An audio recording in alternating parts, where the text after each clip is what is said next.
Hello, Year 5. I'm back. What's that? Yeah, no, it has been a long time.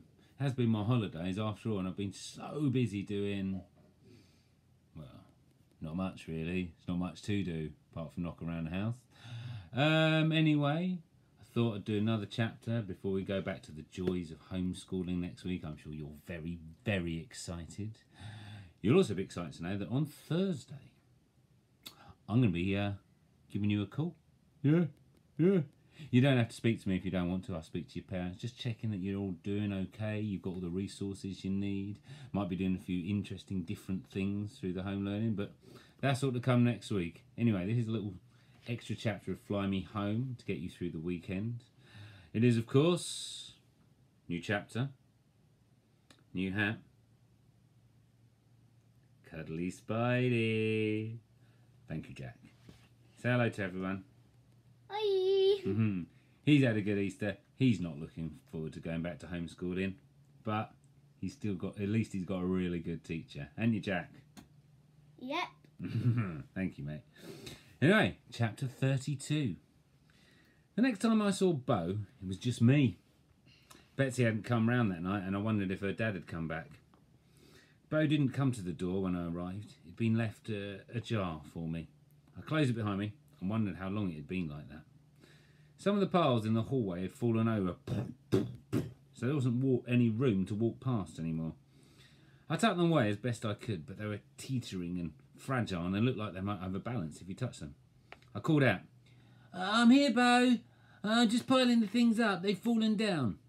"Hello, Lulu," he said when I reached him. He was sitting a little stiffly in his armchair, his eyes unusually bright. It's like mine. Dog was pleased to see me. He stood up and walked round in circles for a bit and then sat down again. He did it 3 times in a row. "Hi, Bo. How's it going?" I said, ruffling the sticky up fur on Dog's head from side to side, the way he likes. It was unusual not to see Bo springing around the house, rummaging and searching for things. "Oh, you know, so-and-so. Needle and thread," said Bo. Only... I looked at him. He spoke very slowly. "I had a bit of a stumble this morning." "Bo!" I cried out and went so. "Did you try to fly again?" "I had to, Lulu," he said, a bit gruffly. "I know you said to wait for you and Betsy, but I was sure it was going to work. I even wrote you a note."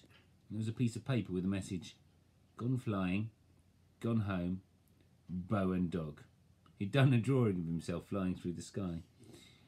"I'm sure I'll feel as right as raindrops soon," he said. "Can't you use one of the wonders to help you?" I asked him anxiously. "It only lasts for a little piffly bit, and I can't keep doing it," he said. "I'll be better soon. I know I will. It's just I wasn't able to take Dog for his walk." Dog looked up, and his ears pricked. "And you know how much he likes his walk. I wonder if you and Betsy might be able to take him out for a quick run around. Not far, just to stretch his legs." It was night outside already, and though I would have done anything to help Bo, I couldn't help feeling frightened at the thought of walking the dark streets alone, with no Spider-Man to protect her. That's not actually in there.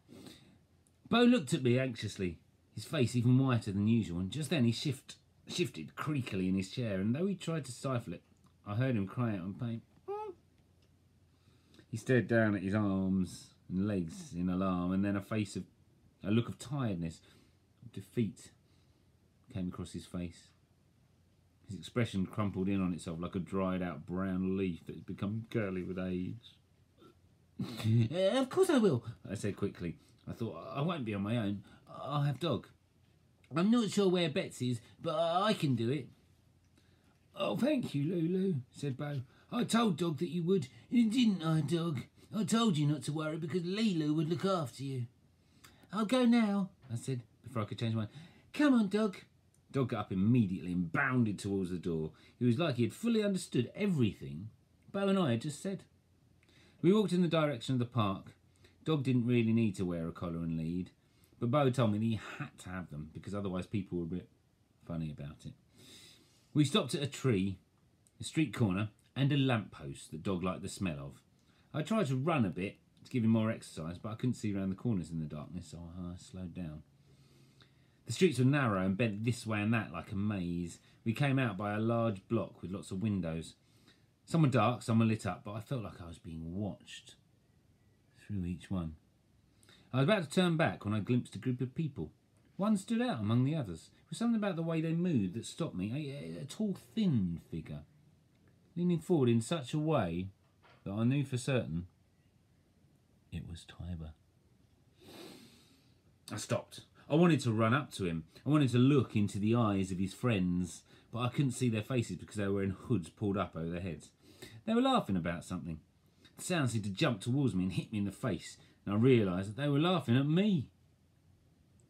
What is that, a wolf? Walkies, walkies! Dog girl! One of them called out. What are you staring at? They all began to shout that. Dog girl, in a chant. The dog began to whine a bit, pulled gently on his lead to go back the way we'd come. Tiber, I whispered. I watched him closely. He was still just a shape, but I was sure it was him. Hey, can I have one of your dog? Can I have your dog? Another of his friends shouted. We need a guard dog. There was more laughing. I strained my ears to hear Tiber's chuckle, so like Dad's. Among the others.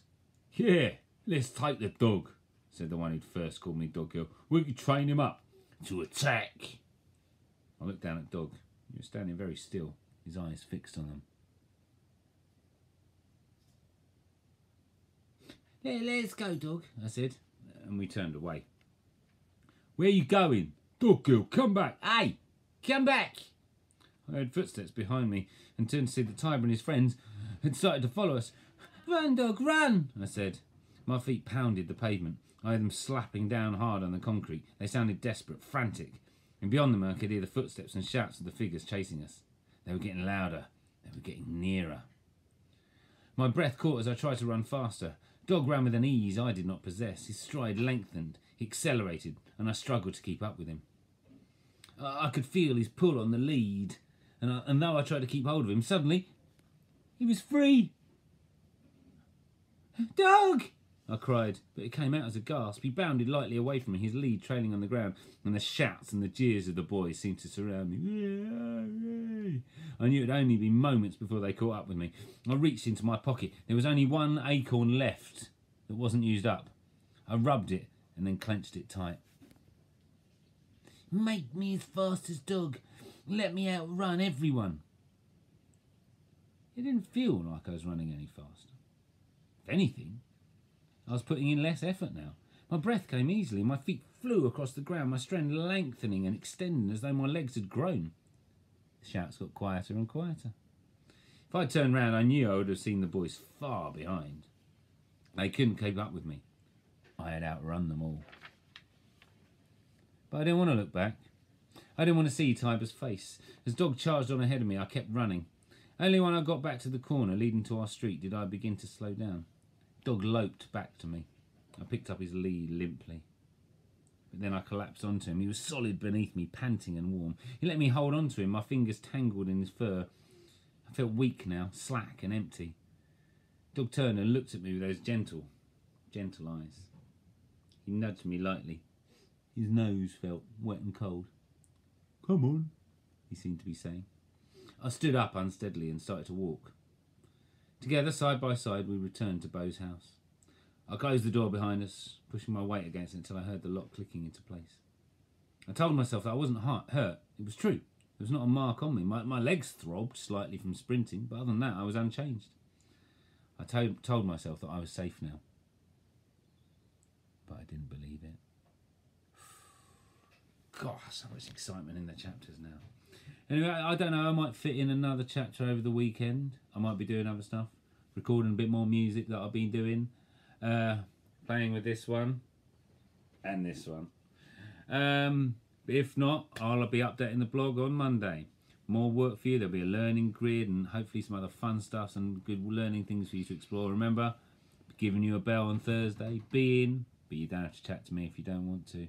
But it'll be nice to see how you're all doing and hope basically that you are staying safe, happy, curious, and you. Bye now!